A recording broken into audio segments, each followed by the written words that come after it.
Come, children, come. Let me tell you about something strange and mysterious that happened when I was your age. Oh, come on. Yes, I was your age once. Early in the morning, I ran outside to the step in the front to sit in the sun to get warm. Like most of the apartment buildings in my neighborhood, ours didn't have any heat. I noticed a man, a young man, strong and handsome, and he was pushing a shopping cart. The cart was full of bright new clothes, and he was calling out with a strong, clear voice. Clothes, new clothes for old. I'll take your old. No trade denied. Strange, I thought to myself. The man was so full of life, his eyes wise, and his posture so confident. Is this really the only job someone like him could find? I watched as he came to a sobbing girl sitting under a tree, a thin blanket wrapped over her shoulders. She used the tattered corners to wipe her tears and cried as if her heart was breaking. Slowly, he approached, not wanting to frighten her. "Sweet girl," he said softly, "give me your blanket, and I'll give you another." He slipped the blanket from her shoulders and tossed it in his cart. Retrieving a soft white one, he tenderly placed it around her shoulders. Instantly, her tears began to fall from his eyes, and in the same moment, a smile creased the girl's cheeks. She jumped to her feet and hugged the man's waist. My own heart felt heavy to see the change in this man, even though the tears ran and he continued to work. "Bring me your clothes. Exchange them for new clothes here." Soon he came upon two sisters. Like me, they were sitting on the front stoop. They were not watching as I was. The younger one had her eyes closed and was resting her head on the older one's knees. She stared down with eyes full of concern. When the man drew close, both their heads slowly rose, and I saw the younger one had a bandaged head with blood soaking through. Her face was pale, and her eyes, although now open, were empty. "Here, little one, let me take your bandage." Gently he unwound the cloth. The two girls gazed up at him as he wrapped it around his own head. His hand then reached deep into his cart. My jaw dropped as I watched him place a new hat on her now perfectly mended forehead. The girls hugged each other and giggled with joy. As the mystery man turned to go, he stumbled and grasped his head. I took a sharp breath. The red patch of blood seemed to be growing. But he steadied himself with his cart of clothes and kept going.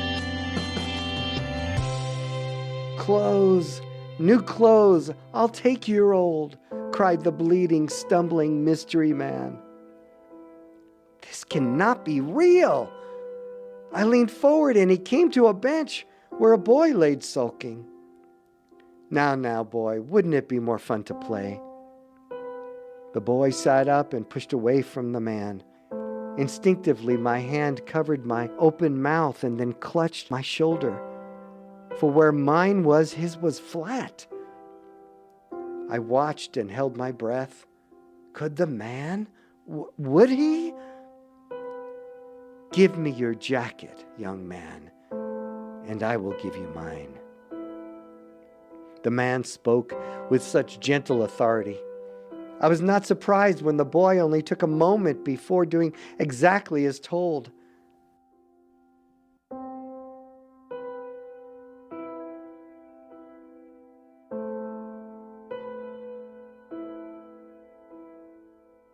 I blinked, not believing my eyes, for once the coats were on their new owners, the boy had 2 arms and the man only 1.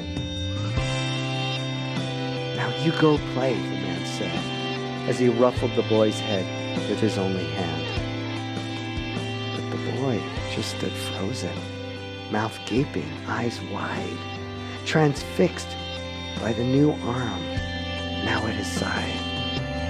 Struggling to see through the blood-stained tears that trickled down his face, the one-armed man strained to steer his cart. With each step, I watched him grow weaker. I could barely hear him call, "Clothes, new clothes for your old." At the end of my street, a trash can had blown over. He stopped at the mess, and I thought, now, why in his condition would he try to clean this up? With great effort, he used his only arm to push the garbage into a heap. Thinking I should help, I began to walk towards him, but unsure of myself, stopped. The mystery man let out a long, sad, tired sigh and awkwardly lowered himself down to the heap. He took off his jacket and made a pillow and lied down. Footsteps came from behind me. I flinched as the other children ran by. I took a step to join them, but again changed my mind.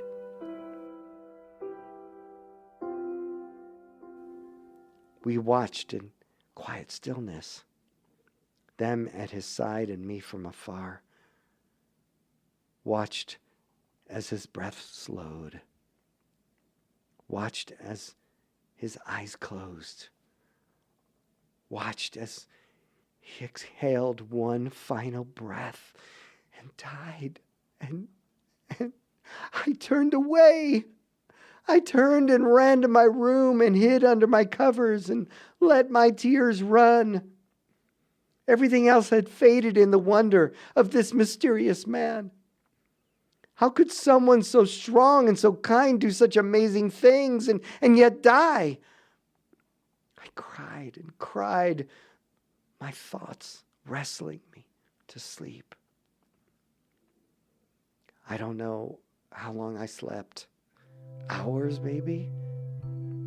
It felt like days.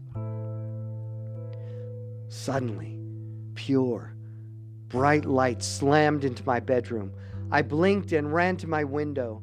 Shielding my eyes, I looked down at the street. There was the man! Alive! He stood folding the blanket. No signs of sadness. Healthy and whole again, with only a scar on his forehead. I lowered my head looking down at my faded old sweatshirt and trembled with wonder and anticipation. And I ran down the stairs and out my front door. And as my feet hit the street, I slowed in awe. But this time I did not stop. Tentatively, I continued until I stood at the mystery man's feet. Taking a deep breath, I forced the words in my heart past the lump in my throat. And lifting my arms, I whispered with yearning, "Sir, take mine, please." And he did take them and lovingly replaced them. I was made new. I was his forever. The mystery man, the Christ.